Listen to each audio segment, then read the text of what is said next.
ওৰা কি কৰা তুমি হা কক যা ষ্টাইল এই ৰাতিপুৱা কক যা কক যা ৰাতিপুৱাই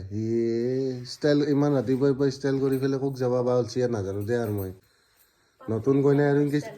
হা পাকঘৰত আৰু ষ্টাইল কৰি যা কাৰণটো কি হে পাকঘৰ ষ্টাইল কৰি কিয় যা তুমি কোৱাচোন পাকঘৰতো কোনোবাই ষ্টাইল কৰি যায়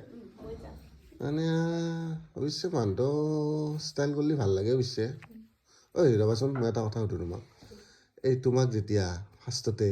আমাৰ এই ফাৰ্ষ্টতেতো ভিনদেউ আৰু দেউতাই চাবা গৈছি না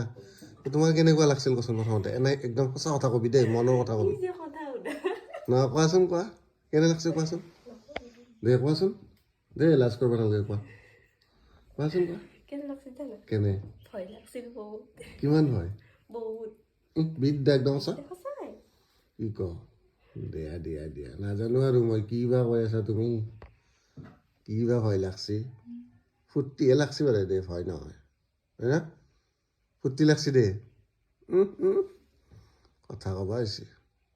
যা যা যা সোনকালে যা পাকঘৰত কাম আছে বহুত ষ্টাইল কৰি যাব লাগে পাকঘৰতো বাহ